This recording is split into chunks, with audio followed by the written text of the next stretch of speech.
হয় থিয়েটারে কর, নইলে পুনায় যা। এরপরে কাঞ্চন মূল্য ছবিতে আপনি অভিনয় করেছিলেন, যেটা ওটা মেন রোল ছিল আমার। ওই চরিত্রটা কি ছিল আপনার? ছবিতে যখন আপনারা অভিনয় করতে গেলেন, আগে 3 ভাই বোন, তারপরে কাঞ্চন মূল্যতে করেছেন, তখন কি বাবার কাছ থেকে সেই প্রশিক্ষণ নেওয়া সেটা করেছিলেন? মজাদার ঘটনা, স্মরণীয় মুহূর্ত, সেটা ছবির ক্ষেত্রেও স্মরণীয়। হ্যাঁ, পেঁয়াজ দিত আর এই ফুলুরি এই সাথে এই খাওয়া চলছে আর আড্ডা চলছে বলে, ওই যে টেডি কাটের লোকটা এরকম ফর্সা মতো, আমাদের তো উত্তম কাকা, আমাদের তো বাঙাল ঝাড়লাম না, খেতে ভয় পেত। আচ্ছা আসবো আমি, আচ্ছা নেক্সট শুক্রবার খাবো, কিন্তু কোনোদিনই খাই। ভ্রান্তিবিলাস ছবিতে যে মজার মজার দৃশ্য আছে, আপনি যেহেতু খুব ছোট বয়স থেকে বাবার সঙ্গে স্টুডিও পাড়ায় যেতেন, বিহাইন্ড দা কোনো সিনের কথা মনে পড়ছেন, যেরকম শুটিংটা হবার আগে প্র্যাকটিস করছেন? না, সেটা শচীন দেব 12 আনা করে একটা 78 ছিল, 6টা শচীন দেব বর্মনের রেকর্ড কিনে ফেলতো, কারণ বাবা শচীন দেব বর্মন ছাড়া বাবা কিছু বুঝতোই না, গানের কোনো জ্ঞানই ছিল না। ওনাদের সাথে সম্পর্কের কথাটা একটু বল। আচ্ছা, আপনাকে আমি একটা কথা জিজ্ঞাসা করছি, ভানু বন্দ্যোপাধ্যায়ের সঙ্গে মাসিমা মালপোয়া খামু, এই কথাটা, সংলাপটা সমার্থক, একজন দর্শক হিসেবে আপনি কি মনে করেন একটা সাধারণ সংলাপ এরকম অসাধারণ কি করে হয়ে গেল? এখানে একটা যেহেতু ভাই বোনদের কথা মানে উঠলো আর কি, যে একটা সময় আমি যখন নিজেও ছোট ছিলাম শুনেছি যে ভানু বন্দ্যোপাধ্যায়ের পুত্র প্রয়াত খলনায়ক জনপ্রিয় অভিনেতা সৌমিত্র বন্দ্যোপাধ্যায়, এই কথাটার উৎপত্তি কিভাবে হলো? এটা তো সম্পূর্ণ ভুল।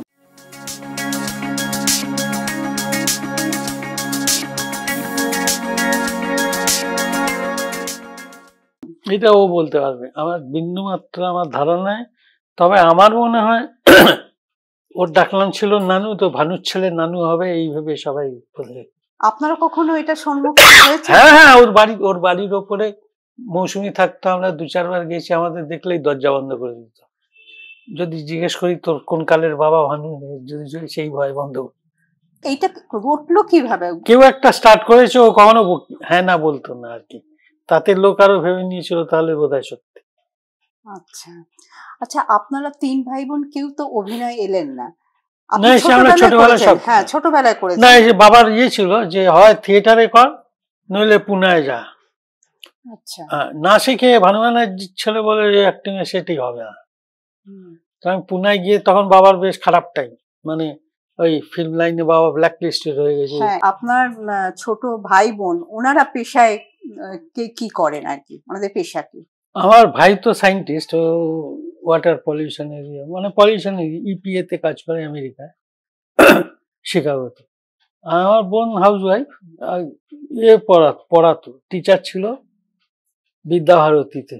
ঠিক আছে, তো এই আর ছোটবেলায় তো অভিনয় করেছিলেন আপনি, প্রথম অভিনীত ছবি কি আপনার অর্ধাঙ্গিনী শিশু শিল্পী হিসেবে? হ্যাঁ, অর্ধাঙ্গিনীতে। এই ছবির পরিচালক কি অভিনেতা বিকাশ রায় ছিলেন? বিকাশ রায়ের প্রথম ছবি, মানে অ্যাজ পরিচালক। সেই অভিজ্ঞতাটা কেমন ছিল যদি মনে থাকে কিছু? অনেক মনে আছে, আমার ভীষণ স্মৃতিশক্তি। ওই বিকাশ জেঠু একদিন এসে এই বাবাকে কথা বলতে বলে, তোর বাড়িতে তো অনেকগুলো বাচ্চা ছেলে আছে, আমার লাগবে এগুলো, বলে এই 3টে আমার, বলে 3টেকেই লাগবে। তারপর আমাদের পেছনে একজন থাকতো, তখন তো 2-3জন ভাড়াটে থাকতো এক এক সেই সময়। আচ্ছা, চন্দন বলে একটা ছেলে ছিল, তাকেও লাগবে।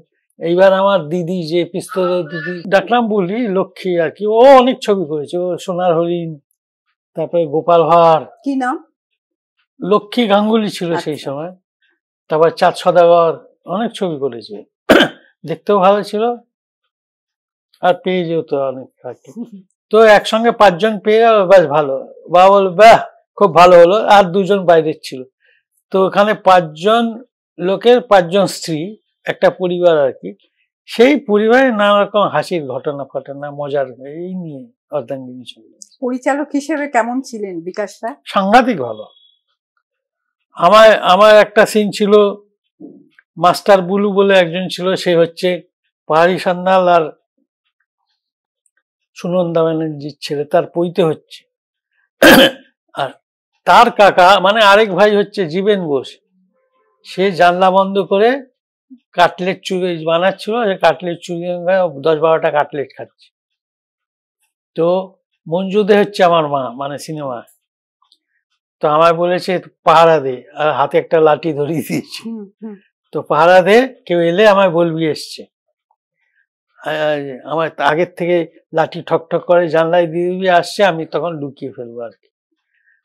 তো এই যে পাইচারি করছি এরকম, বিকাশ যেহেতু আমাদের এই 1 নম্বর, এই যেতে যেতে এইখানে থামবি 1, তারপরে খানিকটা গিয়ে এইখানে থামবি 2, 3, এবার 3-এ রিটার্ন করবি, এখানে 4-এ থামবি, এরকম ভাবে একদম চক দিয়ে দেখিয়ে দিয়েছে। এরকম যেতে যেতে 5-এ থামবি, এরকম গোল করে হয়ে যা। তো আমি এরকম 2বার পাক মারার পর মঞ্জু দে আর আমার মা যে সেছে বলে কি ব্যাপার তোর, এই পাহারা দিল। কি পাহারা দিচ্ছিস তুই? ওই জানলা দিয়ে দেখো। মানে আমার তো বলতে না করেছে, আমি বলছিও না যে চুরি করে খাচ্ছে জেঠু, মানে আমার যে কাকা সে চুরি করে খাচ্ছে, বলে ওই জানলা দিয়ে দেখো। এই ছিল সিনটা। আচ্ছা, 3 ভাই বোনই ওই ছবিতে অভিনয় 3 ভাই বোন। এরপরে কাঞ্চন মূল্য ছবিতে আপনি অভিনয় করেছিলেন, যেটা ওটা মেইন রোল ছিল। ওই গ্রামের একজন হতো না সেই সময়, একজন ব্রাহ্মণদের বাড়ির, আমি 5-4 মাস খাটে না বাচ্চারা, সেই একজন ছিল আর কি। পুরো গল্পটা সে ন্যারেট করছে যে কি হয়েছিল, বিধবা বিবাহ নিয়ে, সেই বিভূতিভূষণ মুখার্জির গল্প ছিল। আর এই ছবি তো প্রডিউস করেছিলেন আপনার বাবা ভানুবাবু। ছবিতে যখন আপনারা অভিনয় করতে গেলেন, আগে 3 ভাই বোন, তারপরে কাঞ্চন মূল্যতে করেছেন, তখন কি বাবার কাছ থেকে সেই প্রশিক্ষণ নেওয়া সেটা করেছিলেন? বাবা কাঞ্চন মূল্য 2-1টা শিখিয়ে দিয়েছিল, কিন্তু অর্ধাঙ্গিনীতে সব বিকাশ জেঠু ছিল। একটা গান ছিল, এই স্বাস্থ্য 1 মন দূর রোজ খাস্য, এরকম একটা। তো আমার হচ্ছে লাইনটা ছিল চিরতা, সেটা মুখটা বেঁকাতে হবে আর কি, চিরতার সেটা বিকাশ জেঠু দেখিয়ে দিয়েছিল আর এরকম ভাবে মুখটা করবি আর। বলছি যে ভানুবাবুর তো নিজস্ব প্রযোজনা সংস্থা ছিল? একটাই করেছে। আচ্ছা, কারণ বাবা মা ভীষণ অপোজ করতো, কি টাকা বরবাদ হয়ে যাবে, তারপর কি হবে, ওই জন্য আর করতে দেয়। নইলে বাবার একটা প্ল্যান ছিল সুচিত্রা সেনকে দিয়ে একটা নিহাররঞ্জন গুপ্ত, একটা হলিউডের ছবি, সেটা বাংলায় আর কি, ডাবল রোল, সেইটা বাবার। তারপরে রিক্তা একটা ছবি হয়েছিল, সেইটা রিমেক। এইসবগুলো যে উত্তম কাকু যখন হারানো সুর যখন হিট হলো, তখন বাবা গিয়ে বলছে তোকে 2টো ছবির নাম বলছি, না এরপর কি করা যায়, 2টো ছবির নাম বলছি, তুই একটা রিক্তা রিমেক কর সাবিত্রীকে দিয়ে, আরেকটা হচ্ছে রিক্তা, আরেকটা কি ছবি, ওই যে আমাদের ভাওয়ালের রাজকুমারের কেস, বলে ওই টাইপের ছবি বাংলায় হয় না, ওইটা তো কোর্টরুম ড্রামা একটা, মানে থ্রিলার আর কি। অনেক পরে গিয়ে এই উত্তম কুমার ওটা করেছিল, কিন্তু বাবা সেই হারানো সুরের পরেই যখন উত্তম বাবু খুঁজছে এরপর কি করবো, তখন এই 2টো। উত্তম কুমারের সাথে তো ভানুবাবুর ভীষণ ভালো সম্পর্ক ছিল, সাংঘাতিক ভালো। হ্যাঁ, সেটাই আপনি একটু বলুন। ও শ্যামল প্রথম দিকে যে রোল চাইতে যাওয়া, ডিরেক্টরদের ঘরে ঘোরা, প্রডিউসার, এইসব উত্তম কুমার, বাবা প্রদীপ কুমার, তার ভাই ছিল কালিদাস বটব্যাল, তারপরে বোম্বেতে দুলাল গুহ, বাবার খুব বন্ধু ছিল। তারপর দেবী মুখার্জি বলে খুব নাম করা একটা ছিল, তার ভাই গৌতম মুখার্জি, এইসব বাবার একটা গ্রুপ ছিল, তারা সব রোল চাইতে যেত সমস্ত। সে তখন থেকেই, তারপরে তো হলো এই 4.5 বসু পরিবার, এই বসু পরিবার থেকেই বাবার সঙ্গে উত্তম কাকু, তারও আগে, কারণ সাবিত্রী চ্যাটার্জিকে বলেছিল তার বাবা, যে বাবার ভালো নাম শ্যাম্যময়, তো এই যে শ্যামলীতে যাবে ট্যাক্সি করে, উত্তম কুমার মাঝে মাঝে সাবিত্রী চ্যাটার্জি, তখন সাবিত্রী চ্যাটার্জি টালিগঞ্জে থাকতো, তুলে নিয়ে ওইখানে যেত, বলে যদি শ্যাম্যময় যায় তাহলে তোমায় যেতে দেবো, মানে শ্যাম্যময় গার্ড করবে আর কি। আচ্ছা, ভানুবাবুর তো আসল নাম ছিল শ্যাম্যময় বন্দ্যোপাধ্যায়, চলচ্চিত্রে কি করে ভানু বন্দ্যোপাধ্যায়? ডাকনাম ভানু। আচ্ছা, ওনার ডাকনাম ভানু। ডাকনাম ভানু। আচ্ছা, আর এখানে যখন উত্তম বাবুর কথা উঠলো, সাবিত্রী চট্টোপাধ্যায়ের কথা উঠলো, উত্তম বাবুর সাথে তো ওনার বহু ছবি, হিট ছবি রয়েছে। অনেক। এবং আপনি যেহেতু বাবার সাথে খুব ছোটবেলা থেকেই স্টুডিও পাড়ায় যেতেন, বিহাইন্ড দ্য সিন কোনো মজাদার ঘটনা, স্মরণীয় মুহূর্ত, সেটা ছবির ক্ষেত্রেও হতে পারে, স্মরণীয় মুহূর্ত খাওয়া-দাওয়া- বলতে পারি, হ্যাঁ একটু বলুন না, বা খাওয়া দাওয়া, খাওয়া দাওয়া বলতে পারি। একটু বলুন।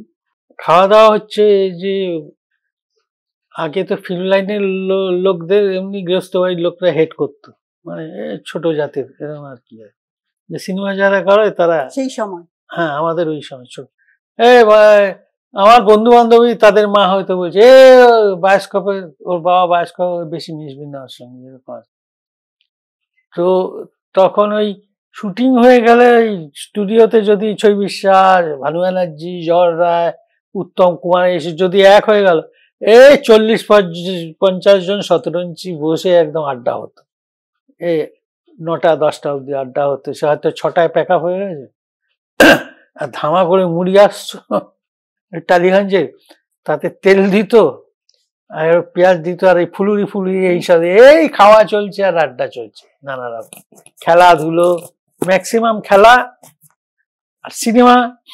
প্রচুর হলিউড ছবি দিয়ে, তখন তো হলিউডের রাজ, তখন হলিউড ছবি রে কি কি করেছে, মার্লন ব্র্যান্ডো কি করেছে, এই সব সমস্ত হতো। কোন স্মরণীয় মুহূর্ত আছে আপনার যেটা স্মরণীয় মুহূর্ত আমার বাবা সম্বন্ধে? না অবশ্যই বাবার স্মরণীয় মুহূর্ত আমার ছবি যেখানে উত্তম বাবু রয়েছেন একই ছবিতে। উত্তম কাকা ভ্রান্তি বিলাসের অ্যাডভান্স করেছিল 5খানা গিনি দিয়ে বাবাকে, মানে ওইটা এক্সট্রা আর কি। তো হাটটা তো বিরাট বড় ছিল, আমার পৈতেতে ঘড়ি দিয়েছি, এই যে আমার এইগুলো মানে অনেক। আসল কথা এদের আমি কাকা জানতাম, এরা যে উত্তম কুমার মহানায়ক এইসব জানতাম। উত্তম কাকা আমার বাড়িতে যখন প্রথম দিকে এসছে তখন শ্যামলী থিয়েটার হচ্ছে, আমি 54-55 সালের কথা বলছি। তখন প্রথম দিন যেদিন ওই যে বললাম আমাদের পেছনে সব ভাড়াটের, তোর বাড়িতে কিরিটি এসছিল কেন? কে কিরিটি? বলে ওই যে টেডি কাটের লোকটা, এরকম ফর্সা মতো। আমি তো উত্তম কাকা। বলে ওই ওই এসছিল, স্টুডিও যাচ্ছে, যাওয়ার পথে একটু এই চা মুড়ি খেয়ে তারপরে আবার চলে গেল আর কি। তারপরে 1 বছর বাদে এসছে আবার, হয়তো আমার প্রাইভেট টিউটার পাঠাচ্ছে, সে তো আর মুখ তুলছে না, কারণ তখন উত্তম কাকা মহানায়ক হয়ে গেছে, তখন এই সাপমোচন বেরিয়ে গেছে। আর যত কেউ দেখেছে আর কি উত্তম কুমার ঢুকছে বাড়িতে, আর পাড়ায় আমাদের তখন অত উত্তেজনা ছিল না, কারণ ওইটা অসভ্যতা যে অনেক বেশি এই যে আর্টিস্টদের নিয়ে চেঁচামেচি কম হতো, কিন্তু সব আমাদের জানলার পাশ দিয়ে ঝড় উঠে যে বাউল বাতাস গাইতে গাইতে যাচ্ছে। তো উত্তম বাবু বলছে তোদের এখানে তো তোদের পায়ে তো অনেক গায়ক আছে দেখছি, আসলে যে উত্তম কুমারকে শোনাচ্ছে।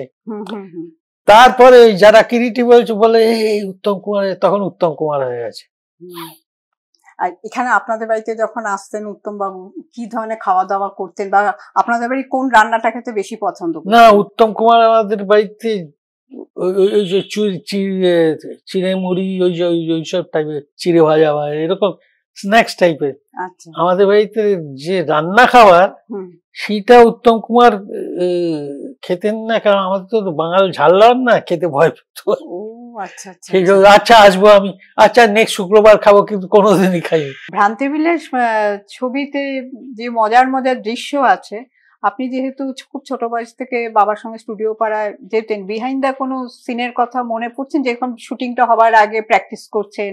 না, সে তো ওখানে গিয়ে রিহার্সাল হতো। হ্যাঁ, সেই সময় কোনো সময় ছিলেন কি মনে পড়ছে? আমি ভ্রান্তি বিলাসের শুটিং একদিন বোধহয় যেদিন মহরত হয়েছিল সেদিন, সেইটা মহরতের সময় ভালো খাবার টাবার হতো, ওই জন্য। কি ধরনের খাবার দাবার হতো সেই সময়? সে অনেক, এক তো ওই কালীঘাটের একটা পুজো হবেই, প্যারা ফেরা একটা, তখন প্যারা খেতে আমাদের খুব ভালো লাগতো। তারপরে নানা রকম সন্দেশ দরবেশ এইসব অনেক রকম থাকতো। তো ভ্রান্তি বিলাসে একটা সিন আমার মনে আছে, যে একটা ওই যে উত্তম কুমার গয়না বানিয়ে এসছে আর সাবিত্রী চ্যাটার্জি নিশির ডাক বলে খুলছে, তো তাতে ওই বলেছে খালি ধাক্কা মারবে 2-1 বার চাচা, তো তারপরে বলে আমি একটা কাজ করি, বলে বাবা ওই দরজার উপর ঢাই ঢাই ঢাই ওইটা পরপর পরপর ওইটা যোগ করলো আর কি, বলে এইটা হলে মজার বেশি হবে আর কি। ওই করালির কি নাম ছিল, লীলাবতী করালি বলে সে ঝিয়ের পাঠ করেছে। আচ্ছা কি রূপো না কি রূপো বোধহয়, রূপো রূপো রূপো রূপো এইটা অ্যাড করলো। এরকম অনেক অ্যাড হয়েছে। আচ্ছা ভান্তি সেই মানে ওই বসে বসেই অ্যাড হয়েছে। ও তখনকার দিনে এন্তার হতে। আচ্ছা, শোনা যায় ছোটবেলায় নাকি আপনি উত্তম কুমারকে খুব নকল করে চুল কায়দা করতেন। ওটা বাবা একদিন সেই সময়, এটা 1965টা বেরোনো, বলে আমি তো বাবা মাঝে মাঝে বাবা সবাইকে ফোন করতো মাঝে মাঝে, তো উত্তম একটা ফোন করতো, আবার উত্তম কাকু 2-4 বার করতো। তখন মহারাজ স্ট্রিটে চলে গেছে, এই উত্তম কাকু শুনেছিল আমি খুব ইংরেজি ছবি দেখি, গৌতমকে একটু জিজ্ঞেস করতো কি ভালো ছবি চলছে, তো এরকম বেকেট আর এক্সরসিস্ট দেখতে গেছিল সব, হোল ফ্যামিলি এক্সরসিস্ট। মানে আমিও সেদিন গেছিলাম। আমি দেখছি পেছনে সুপ্রিয়া দেবী সমানে বাড়ি চলো বাড়ি চলো, মানে ভয়ের চোটে বলছি, বলে না তুমি গেলে যাও আমি যাবো না পুরুষ। তো ফোন করে বলছে আরে উত্তম আমি তো টিকতে পারছি না বাড়িতে, আমি আয়নার সামনে। বলে কি হয়েছে? বলে এই ঘন্টার পর ঘন্টা গৌতম তোর চুল নকল করে চুল টেরি বাঙাচ্ছে তো সেই তখন আমরা এদিকে আমরা শাম্মী কাপুরের ফ্যান, কিন্তু চুলটা উত্তম কুমারের মতন। তখন ছেলেরা খুব উত্তম কুমারের চুল, সব পাড়ায় প্রত্যেক পাড়ায় 3-4টে করে উত্তম কুমারের চুলের স্টাইল ছিল তখন। আচ্ছা, এই আরেকটা কথা জিজ্ঞাসা করব যে ভানুবাবু তো থিয়েটারের ওনার কাছে আইকন ছিলেন, হলেন শিশির ভাদুরী। শিশির ভাদুরী, ছবি বিশ্বাস। হ্যাঁ, ছবি বিশ্বাস ছিলেন ছবির জগতে। বাবা ছবি, থিয়েটার এন্ড ছবি দুটোতেই মানে অভিনয়। শিশির ভাদুরী থিয়েটারে আর ছবি বিশ্বাস অ্যাজ অ্যান অ্যাক্টর, মানে আইকন ছিল একদম। আর সঙ্গীতে ছিলেন শচীন দেব বর্মন। বিন্দুমাত্র কিছু বুঝতো না বাবা সঙ্গীতে। হ্যাঁ, কিন্তু প্রথম যেবার মাইনে পেল 6টা শচীন দেব 12 আনা করে একটা 78 ছিল, 6টা শচীন দেব বর্মনের রেকর্ড কিনে ফেলতো। কারণ বাবা শচীন দেব বর্মন ছাড়া কারণ বাবা কিছু বুঝতোই না, গানের কোনো জ্ঞানই ছিল না। ওনাদের সাথে সম্পর্কের কথাটা একটু বলুন। শচীন দেব বর্মনের সঙ্গে সম্পর্ক হচ্ছে, এমনিতে তো শচীন দেব বর্মন তখনকার দিনে সুপারস্টার মানে সবচেয়ে। শচীন দেব বর্মন, কেএল সাইগাল, পঙ্কজ মল্লিক, এরা হচ্ছে টপ 3 জন একদম। তো বাবা তো ইস্ট বেঙ্গলের সাপোর্টার না, বাবা ইস্ট বেঙ্গলের লাইফ মেম্বার ছিল, 213 নম্বর ছিল। আবার তার চেয়েও বেশি ছিল, বাবা প্লেয়ার্স গেটে সামলাতো, মানে ওই প্লেয়াররা আসবে বা পাবলিক যাতে ঢুকে না পড়ে।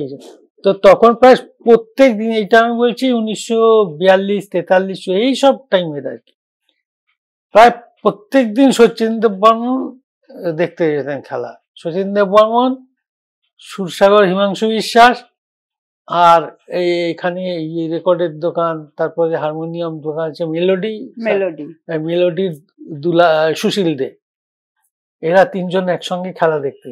বাবার কাজ ছিল শচীন দেব বর্মনের জন্য, শচীন দেব বর্মন আর হিমাংশু দত্ত 3 জনই এক ঠোঙা নিয়ে যেত চিনে বাদাম, একটা ক্যাপস্টেন সিগারেট না ক্যাপস্টেন না বলবে, আর পান একটা শচীন দেব বর্মন। ওই হাফ টাইমে বাবার ওইটা খুব গ্ল্যাডলি দিত রোজই প্রায় শচীন দেব বর্মন। আচ্ছা আচ্ছা, এটাও শুনেছি যে ছবি বিশ্বাস কোনো এক দিনকে জোড়া ইলিশ নিয়ে আপনাদের বাড়িতে হাজির, বাঙাল রান্না, সেই গল্পটা একটু বলে। বাঙাল বাড়ি রান্না। ছবি বিশ্বাস এমনিতে বেশি খেতে চাইতাম না, তো ওই বিকেল বেলার দিকে আসছেন তো মা খুব চিড়ের পোলাও খুব পছন্দ করতো, মাকে বন্ধু বলে ডাক ছবি যেটা।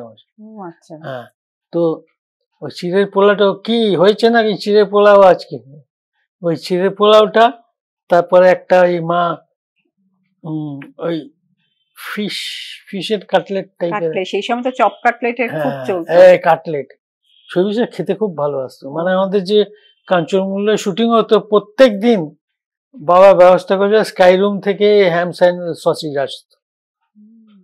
হ্যাঁ, 4টের সময় আমরা বসে থাকতাম, আমি বিশেষ করে চ। আর তখন আবার আমার একদিন মনে আছে আমাদের কালী ফিল্মস মানে টেকনিশিয়ানে আমাদের 2 নম্বর ফ্লোর ছিল, সেটা পুড়ে গেছিল বহুদিন আগে। তো 2 নম্বর ফ্লোরটা অ্যাকচুয়ালি ছিল এখন যেখানে রেল মানে ইয়ে ট্র্যাকটা, মেট্রো রেলের ট্র্যাকটা, ওই জায়গায় এত দূর অব্দি ছিল, এত বড় ছিল। ওখান থেকে হাঁটতে হাঁটতে আমি আর ছবি জ্যাঠামশাই আসতাম, এসে সেই মেকআপ রুমের কাছে একটা গাছ ছিল, তার নিচে একটা ইজি চেয়ারে বসবেন, ওই ভদ্রলোক আসবেন ম্যানেজার স্কাই রুমের, সে দেবে একটা টেবিল পাতা হবে, চা সহযোগে ওইটা খাবে, ব্যাস 1 প্যাকেট আসতো। আমাকে বলতো চ।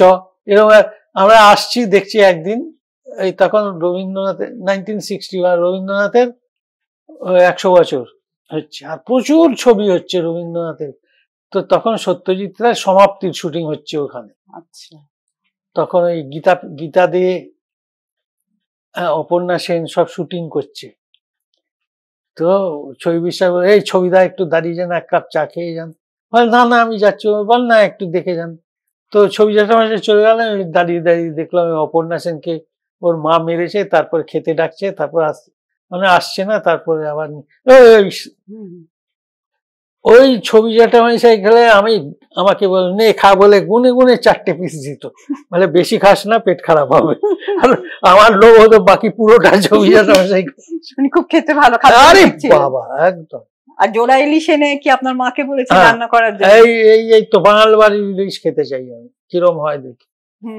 তো 2-3 রকমের হয়েছিল, একটু ওই কি আপনার সর্ষে দিয়ে একটা ভাপা, তারপরে একটা কি পাতুরি, ইলিশ মাছের, এইসব 3-4 রকমের হয়েছিল। বাড়িতে আপনাদের বাড়িতে রান্নাটা মূলত কে করতেন? মা? আমাদের ঠাকুর ছিল। কি নাম ছিল না? যোগেশ্বর। আচ্ছা, মৈথিলী ব্রাহ্মণ। আচ্ছা। আমার ঠাকুমার আমলেও ঠাকুর, মানে আমাদের বাড়িতে গৃহিণীরা কোনোদিন রাঁধেনি। ও আচ্ছা আচ্ছা। তো ঠাকুমার আমলেও ছিল একজন, সেও ওই ছাপড়া না কোথাকার ছিল, ছেদি, মানে সে আমাদের মানুষ করেছে আর কি, ছেদি ঠাকুর বলে। তারপর আমাদের মানুষ করেছে, আমাদের মানে বাবার বিয়ের আগের থেকে ছিল যোগেশ্বর, সে দারভাঙ্গায় থাকতো। আচ্ছা, সেই রান্না করতো, সেই 12-14 বছর বয়স থেকে আমাদের বাড়িতে। আচ্ছা, আপনাদের বাড়িতে রান্না বাড়ি কি হতো, মানে মাছের পদ কি হতো? আমাদের বাড়িতে তরকারি খুব একটা হতো না, হতোই না। তরকারি বলতে কোনোদিন হয়তো বেগুন হলো, শীতকালে ফুলকপি হতো, বাঁধাকপি বাবা খুব পছন্দ ছিল। আচ্ছা, কিন্তু এন্টার গরমকালে কোনো, আমার মনে পড়ে না, আমার মনে পড়ে নানা রকম মাছ হতো। সেই মানে পুঁটি মাছ হলো, তারপরে হয়তো ট্যাংরা মাছ হলো, তারপরে ইলিশ মাছ হলো, কোনদিন পোনা মাছ হলো, মাছ রোজ একদম 2-3 রকমের হতো। উনি কোন মাছ খেতে বেশি? সব মাছ খেতে ভালো, কিন্তু ইলিশ হচ্ছে সবচেয়ে বেশি। আমাদের চিংড়িটা কম হতো আমাদের বাড়ি। ও আচ্ছা। আমার বাবা চিংড়িটা পোকা ধরতো, মাছ ধরতো। ও আচ্ছা আচ্ছা আচ্ছা। আর ওনার সব থেকে প্রিয় পদ কি ছিল? ইলিশ। আচ্ছা, ইলিশ মাছ ভাজা এরকম দিত, তেল ছিল তো আগেকার দিনে মাছগুলো, সে এরকম বড় বড় ইলিশ, কোলকে বাবা গাদা খেত। সে ভাতের ওপর রাখলো, একদম পুরো নিট ভাত, তার উপর রাখলো, ওই তেলটা লেগে রয়েছে, মাছটাকে নামিয়ে ওই তেল শুদ্ধ ভাত এরকম ভাবে খেত। আচ্ছা, খুব মানে মাছ খেতে ভালোবাস? হ্যাঁ, আচ্ছা, একদম বেড়ালের মতো। আর 74.5-এর বিখ্যাত ডায়লগ ওনার অভিনীত মাসিমা মালপো খামু, খাবার প্রসঙ্গেই মনে এলো, উনি কি মিষ্টি খেতে ভালোবাসতেন? বাবা নোনতা খেতে বেশি করে, কিন্তু মালপো, সেই মালপো খাওয়ার ওইটা ওখান থেকে এলো আর কি। ওইটা ডায়লগটা এরকম কিছু ছিল না, এই চা খেতে এলাম মাসিমা, এই আপনার বাড়িতে চা খেতে এলাম না, এরকম কি, এই বিজন ভট্টাচার্য যেটা লিখেছে। তো বলে এরম ভাবে বলবে, নির্মল দেব বললেন যে এমন ভাবে বলবে যে একটু হোঁচট খেলে বা এরকম কিছু। বাবা বলে আমি একটা ইয়ে বলি, বলে কি, মাসিমা মালপোয়া খাবো বলবো। হ্যাঁ বলো দেখি, বলো তো, ব্যাস এটাই হবে। এইবার মালপোয়া খামু, নেক্সট দিন তো শুটিং, তো ওই নির্মলদের বাড়ি থেকে প্রচুর মালপোয়া বানিয়েছি। 24টা মালপোয়া খেয়ে, 24টা মানে এরকম একটা করে কামড় দেয়, তো একটা শট হলো। যতবার শট হচ্ছে একটা করে মালপোয়া খেতে খেতে 24টা মালপোয়া, তো বাবার 3 দিন ধরে পেট খারাপ ছিল। ওই মালপোয়া খেয়ে অতগুলো মালপোয়া 24টা মালপোয়া। আচ্ছা, আপনাকে আমি একটা কথা জিজ্ঞাসা করছি, ভানু বন্দ্যোপাধ্যায় সঙ্গে মাসিমা মালপোয়া খামু এই কথাটা, সংলাপটা সমার্থক। একজন দর্শক হিসেবে আপনি কি মনে করেন একটা সাধারণ সংলাপ এরকম অসাধারণ কি করে হয়ে গেল? ওই সিচুয়েশন অ্যাবসার্ড আর কি, লোক চিন্তাও করতে হয়। এই লোক যেটা চিন্তা না করে তখন হাসির ব্যাপারটা বেশি আসে। আচ্ছা, এখানে আমি একটা প্রশ্ন করছি, আপনাকে জানতে চাইছি। শোনা যায় যে পরিচালক সত্যজিৎ রায়ের গোপী গাইন বাঘা বাইন ছবিটি রিলিজের সময় একটা জটিলতার সৃষ্টি হয়েছিল। সেই সময় আপনার বাবা সত্যজিৎ বাবুর পাশে দাঁড়ায়, ঠিক কি ঘটেছিল?